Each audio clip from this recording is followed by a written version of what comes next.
Think about this for a minute. Imagine you go to work every day knowing that you're going to make about 5 kids cry. And at the same time, you also know that you're doing them and the world a pretty big favor by making them cry. This is what I go through and many medical professionals go through on a daily basis. Hi, I'm Allison Turner. Today I'm going to talk to you a little bit about why it's very important to vaccinate your children. I'm going to go over some of the vaccine preventable diseases that we can help with.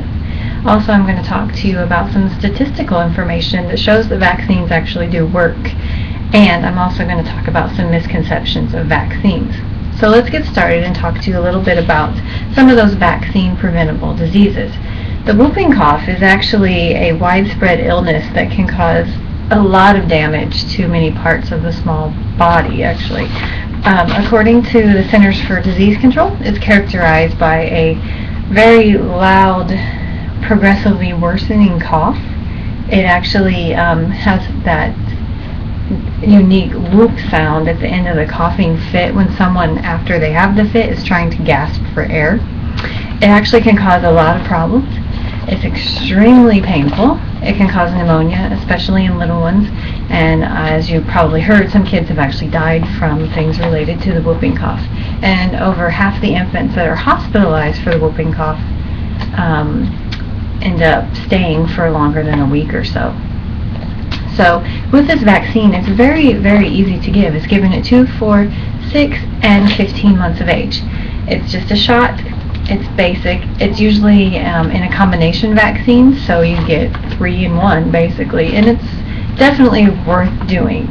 Second thing I'm going to talk to you a little about is the rotavirus. Now, a lot of people kind of just don't think this is a big deal. Kids get gastrointestinal things all the time, but what the thing is about rotavirus is it can cause severe diarrhea, projectile vomiting, extreme dehydration within a few hours. So children usually run high fevers and then they have to be hospitalized for days and days with IV fluids and all those things that parents don't want to go through. And this is the easiest vaccine that you can ever give your child. It's an oral vaccine. It tastes sweet. They like it. You give it at 2, 4, and 6 months and they're good to go. It's an extremely, extremely easy thing to do. It takes about 10 seconds. It's 2 milliliters of fluid. And the last thing I want to talk a little bit about is the chickenpox.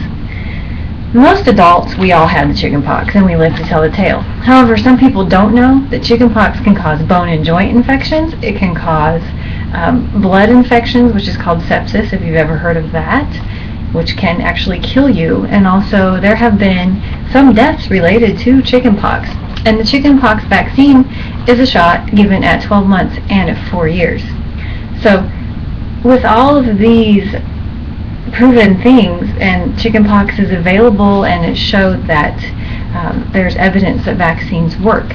And by that, since 1995, when chickenpox became available, the cases have decreased from 120,600 to 15,427 in the year 2010. In 1995, there were 115 reported deaths, and according to the Epidemiology and Prevention of Vaccine Preventable Diseases, the 12th edition, in 2010, there were no deaths because of chickenpox. So, weigh that one out. 115 in 1995, 0 in 2010. Prior to the whooping cough vaccine being available, there were about 200,752 cases a year. The whooping cough also is part of a tetanus vaccine, so you get the 2 for 1, even if you just do the 1 shot. In 2011, there were over 27,000 cases reported. This is the highest that has ever been since 1959, and this is largely due to a lot of people not vaccinating their kids. So it's a very important thing to do. With the rotavirus, this vaccine just became available in 2006. Prior to the vaccine, 55,000 to 70,000 cases were seen in ERs, doctors, and all sorts of things. And there's been some hospitalizations. But research has shown since 2006, all of those visits have decreased dramatically, and the vaccine is actually 74 to 84% accurate and effective.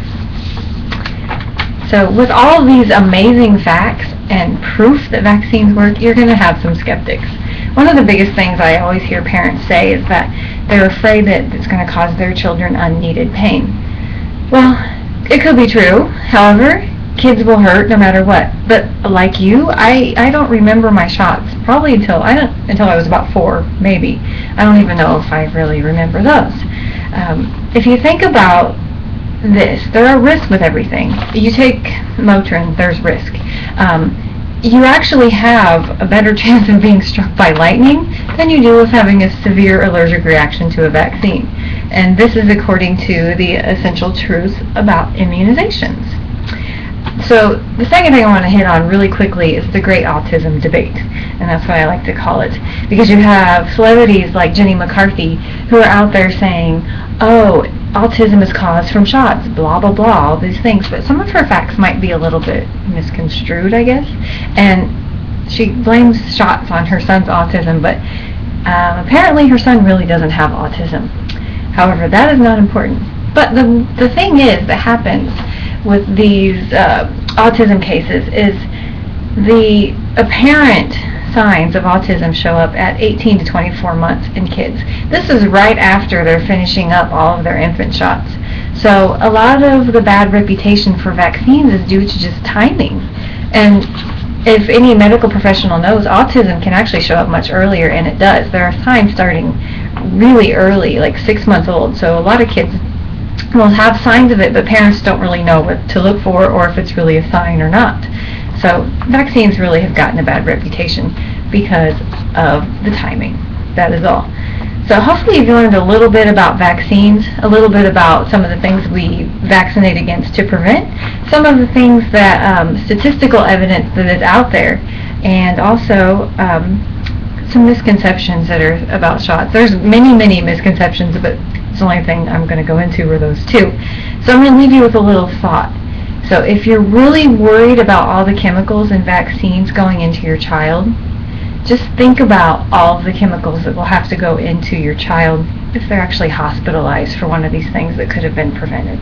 So thank you for listening. I hope that you've learned something today, and have a great day. And don't judge my shirt.